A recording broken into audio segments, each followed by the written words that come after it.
Welcome back to Typically Unique. I'm Kim Aponte. I'm here with my husband, Carlos. Hello.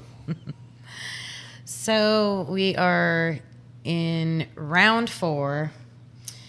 And, this round went way longer than we thought it was going to. And that caused a lot of stress. We were in the hospital, I think, for about 46 days, somewhere around there. And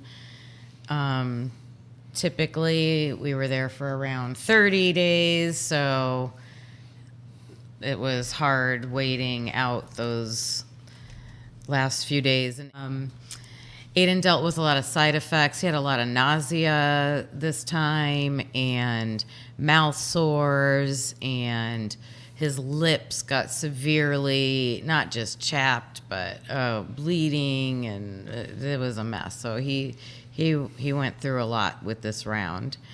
And so I'm going to start with this journal entry that kind of talks about another example of how I advocated for him dealing with some of these things. So with these side effects, not things, side effects. Mm-hmm. We're not using that word anymore. Mm-hmm. And this is day 165, so days in the hospital, even though we had breaks. This isn't counting the breaks. This is how many days he was in the hospital. So I wrote, today Aiden's ANC was 50, which is the highest number so far this round. Hopefully he'll only go up from here. I came to the hospital on Monday night and have been trying to get Aiden's stomach to stop bothering him so he can eat and feel better. And I think he even had to get like IV nutrition at this point because he just wasn't eating because he just was so nauseous.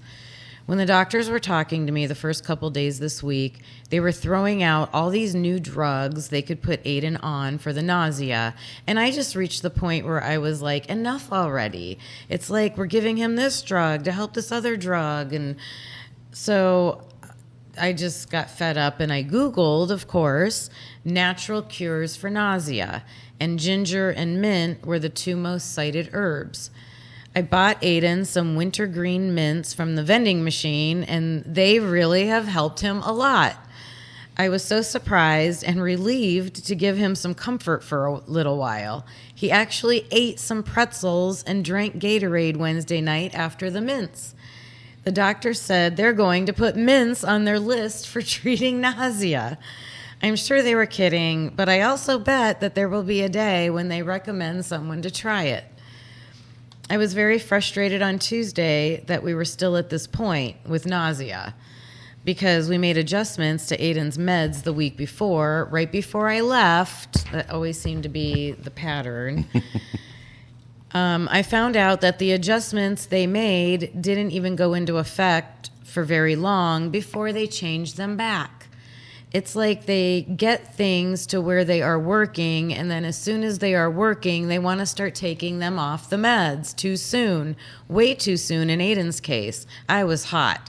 The kid has been miserable, and they couldn't even give him a few days of relief.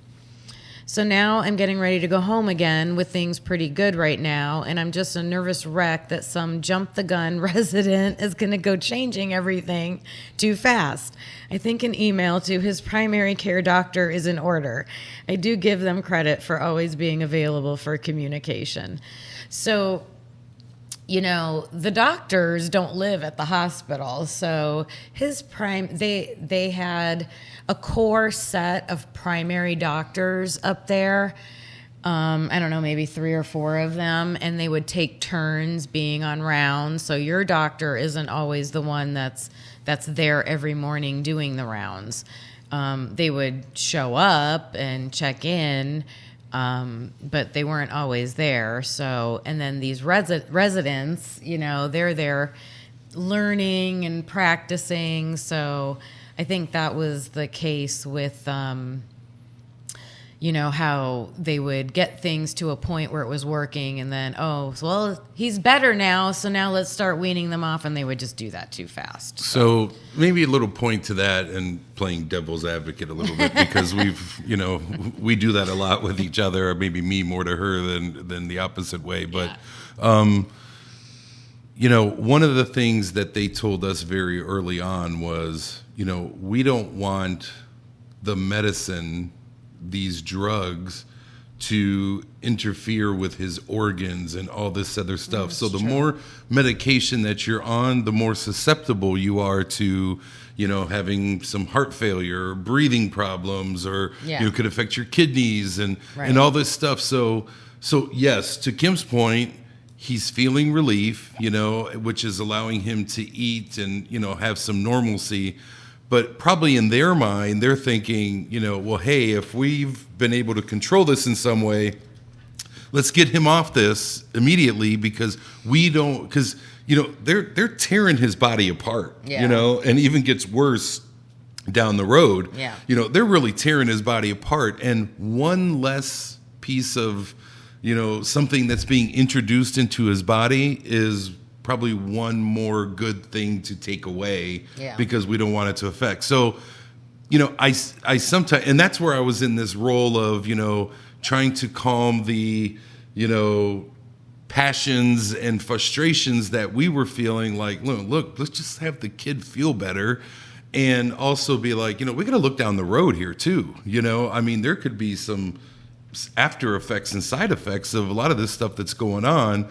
So it's, for me, it's a juggling act. I'm trying to think full picture here, and we're trying to deal with, an irrational person in the moment, right? Well, and I understand that. And yeah, it's two-sided. I want relief for my child, number one. I rationally understand that, thinking it would help if they would explain it that way too.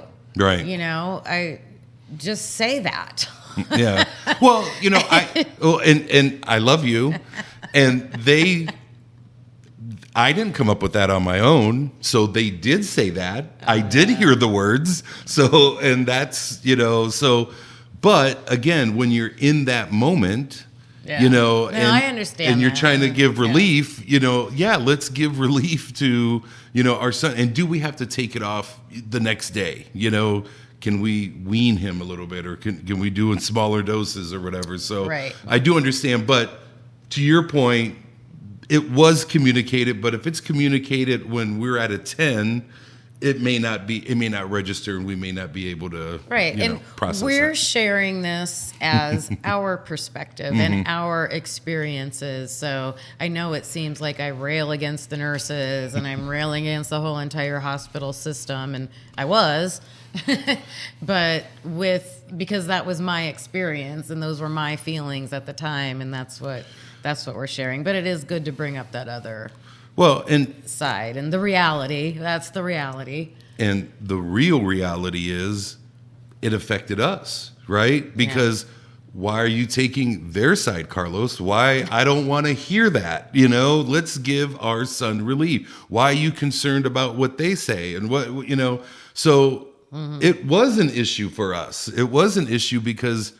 those are the conversations we would have. Right. And that would cause tension between us, even though we both had our son's well-being and care, her maybe in the short term and me looking long term. Right. It was hard for us to come together and be like, okay, what can we do in the short term but not hurt him long term?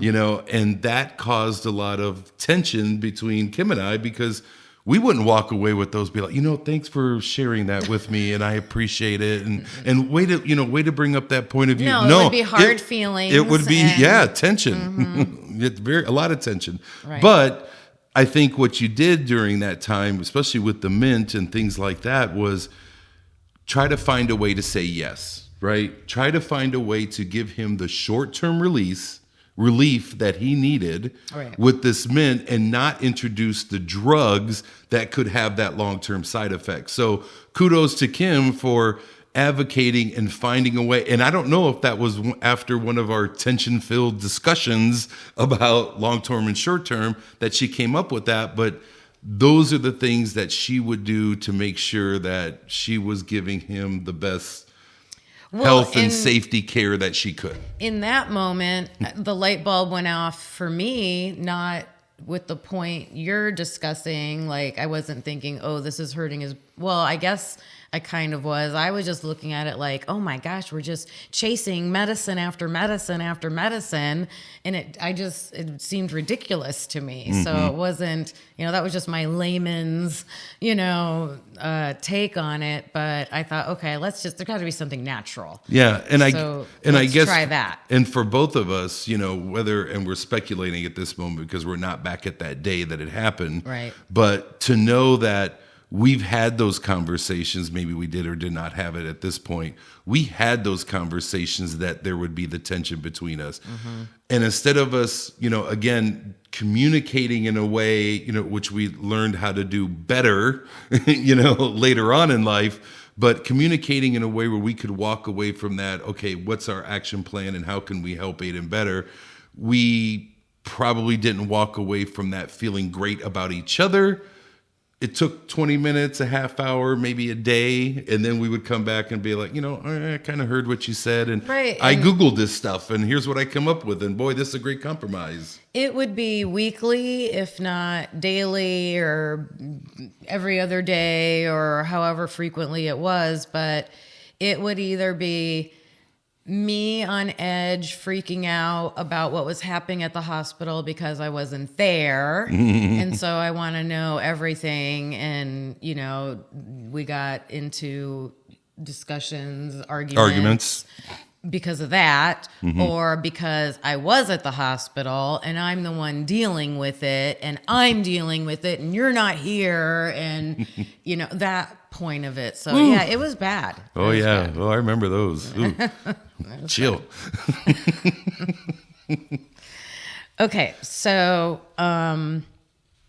the doctors, I had mentioned this in a previous episode and I just kind of explained this analogy in my own words. And then I remember, when I posted the video and watching it back and I thought, oh, did I explain that right? Maybe I didn't, explain that exactly right. But luckily, I did get this one right. And, I think I had been questioning the doctors about how long Aiden's counts were staying at 0 and just how long it just seemed it was taking him to recover this round.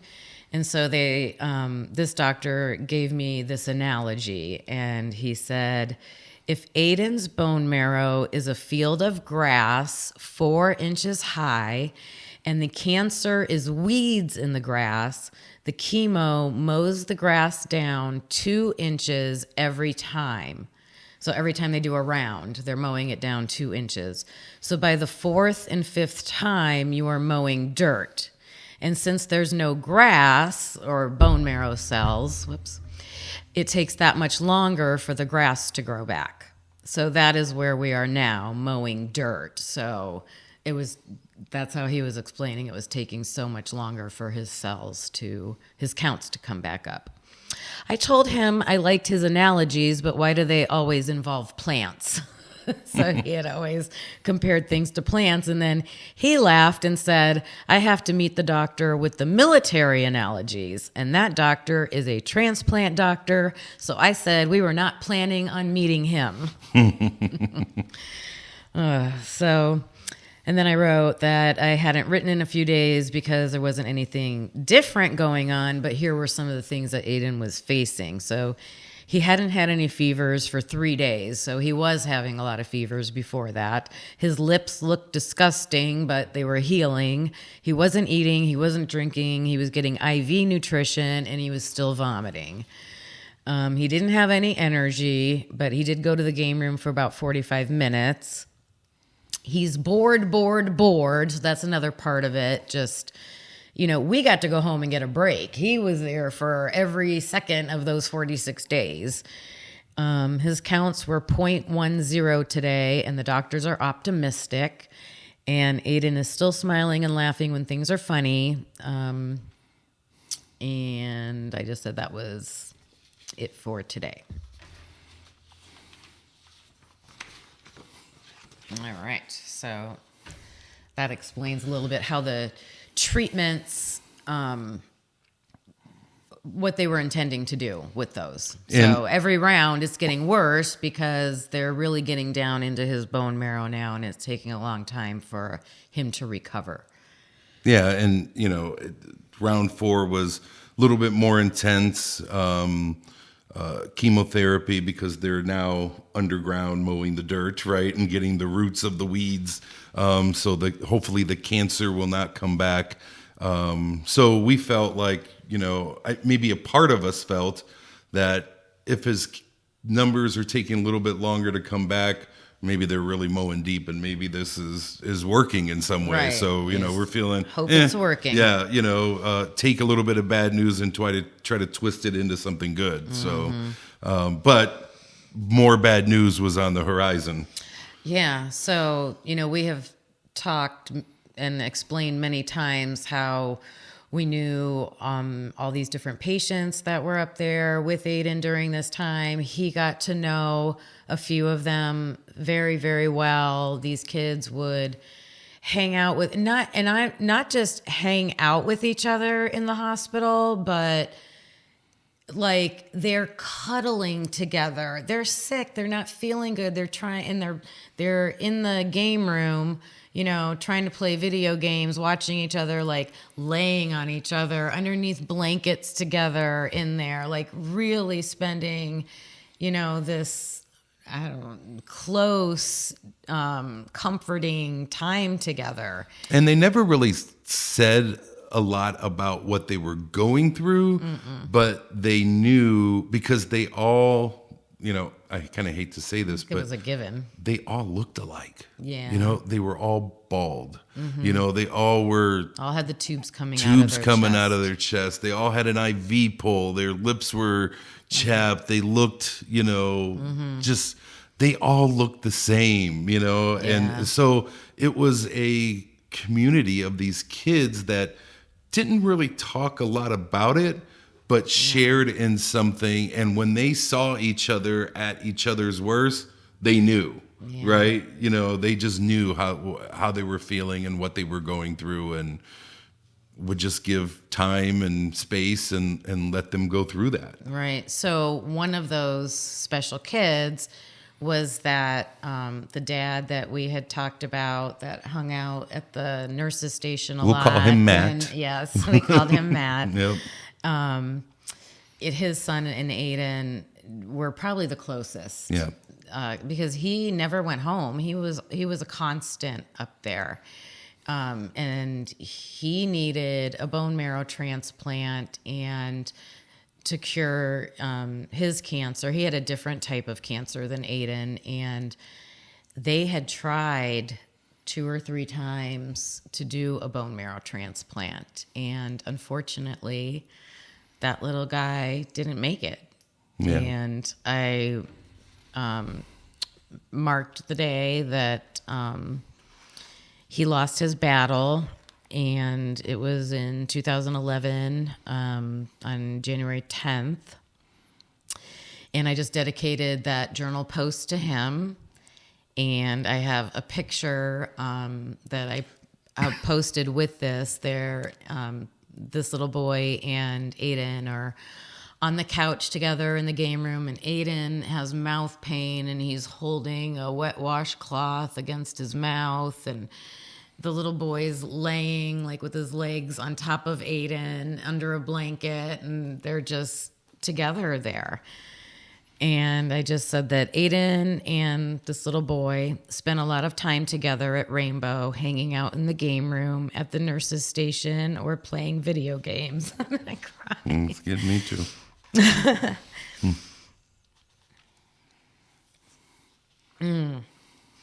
The photo above shows them on the couch in the game room. And that little boy lost his fight with CML. And that is chronic myelogenous leukemia after 2 failed bone marrow transplants. He was 7 years old. And then I just said, please pray for comfort and healing for his family. So me and Aiden and Matt would always hang out at the nurse's station and talk. And Matt was very outgoing person, street smart, and very forthright, and he would just speak his mind. And he was getting real frustrated that, his son was not responding to this latest bone marrow transplant. And I remember I went out of the hospital one day with Aiden. So this was it was cold out. So it was probably a day or two before. And I went outside, and when I came back in, there was this little space that I think we showed a picture of that was like outside, but not really outside. It was kind of tucked by the building or whatever. And I saw a hospital bed out there, and I saw Matt kind of walking around. And I was like, I walked over to him because I was outside for something. I can't remember what, maybe getting something to eat or something.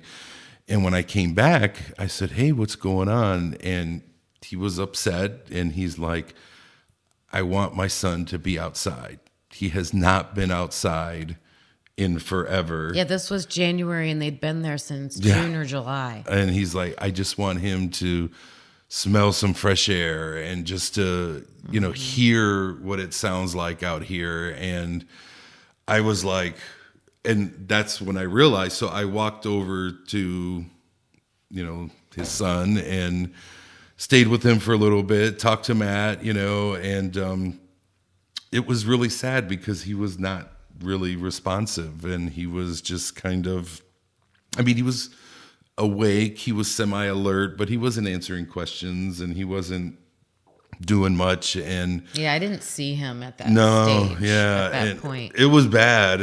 I felt really bad, and part of me, and I hate to admit this now, but part of me was like, what if he takes a turn? Like, what if he takes a turn tomorrow and starts feeling better, and you brought him outside, And I remember having that judgment. But and we then weighed I sat, everything that and way. then I went back up to the room, and I was like mad at myself for even having that judgment, because I didn't know their whole story. I knew enough of their story, but I didn't know their whole story. And for him to give that to his son was probably the best thing. And but I felt guilt and shame for having that judgment, kind of going back up to the room, like, God, I don't know if I would ever do that, and but I think, and he was protected. He had a mask on, and he was, I think an oxygen mask, and they had 10 piles of blankets on him, and he was covered completely. Just his face was showing, a little bit, but they just wanted that for him. And maybe that was those are the perfect decisions enough. You have to make as parents in these kinds of situations, And that's scary, and that's scary that we might have to make decisions like that, and, but that was just, it was heavy on me. And I tried to talk to Aiden about this a little bit, and he didn't really want to talk about it too much. He was upset, not crying upset, but he was upset that he lost his friend. Yeah, we had to tell him your friend just passed. Yeah. It was awful. And, so he understood that, but, he was just, I don't think he wanted to continue that conversation. I don't think he wanted us probing about his feelings. He was like, that's it. We don't want to talk about that much anymore. So, but, after that, we no longer saw Matt. Yeah. And that was a big hit for Aiden, because he really, liked Matt and his son. And, I think that affected Aiden some way, but we never had that conversation to dig deep enough to say, how does that make you feel? And, and when that comes up, do you feel like talking about it? We never had those conversations. Yeah. another thing that I regret. So We weren't going to pull it out of him. I can tell you that. You know. well, yeah, true. A lot of times it would just be, if we did, it would just be us talking. Yeah. So, and that kind of leads into this portion of it with, Aiden's behaviors and how he would take things, act in certain ways, things like that. So, on this day, I called it the meltdown of January 8th. Aiden was complaining that he didn't like feeling like he wanted to drink. He was lightheaded and thirsty, and when he drank, he felt like he was going to vomit. So he was telling everyone that he wanted more IV fluid so he wouldn't feel thirsty. My problem was that I got embarrassed by the way he was speaking to the doctors and nurses. It was pretty bad, and I really struggled with what to do because he's never spoke to anyone that way before he was in the hospital. So everyone looks at me like I'm the worst mother in the world with the worst child in the world, and I don't know what to do. Then Aiden gets mad at me because I'm upset with him, and no one's doing anything to make him feel better. Eventually, we both calmed down, and the doctor said they could do his vitals laying down, sitting up, and standing, and if they don't stay the same, then he could have more fluids. Well, they finally did later that night, and they upped his fluids just a little because they thought he was just upset. Then they did them again at midnight, and there was a big difference when he was completely calm, so they gave him a whole extra bag of fluid. I have to admit, Aiden knows his body, and he was on the money with that one. The problem now is that it didn't bring him much relief. When I left today before noon, he was still feeling nauseous. So I'll just stop there because at this point, we're just starting to have more and more times where Aiden's speaking rudely to the doctors and the nurses. Well, it's not just that, and we'll probably save all the details for the next episode, but I think this is the point where we finally said we need to tell somebody else about this because we've been trying to handle these, situations that we felt uncomfortable with Aiden's behavior. We weren't seeing any other families or any other kids who were going through the exact same thing. You talk about data points, there were 10 of them, 15 data points in, the same area we were, and nobody else was going through the things that we were going through as far as, how our son was acting, towards people. He pretty much got rid of the teacher very early on who was supposed to be there to help him and pretty much rudely kicked him out. And, he never made I think he would give the homework to Kim, say, here, you're a teacher, you give it to him, Yeah. I'm out of here. And, he would, if he could get something good from the child life specialist, he'd be very engaging. But if she came in the room and wanted Aiden to participate in something that he didn't want, he would be very dismissive and rude. And he was like that to Kim. He was like that to Carly. And remember, we are the people that love him the most and want him to be well and better. And, his sister adored him, And he would just, pick at her and want, and then they would start picking at each other and it would just be horrific to watch.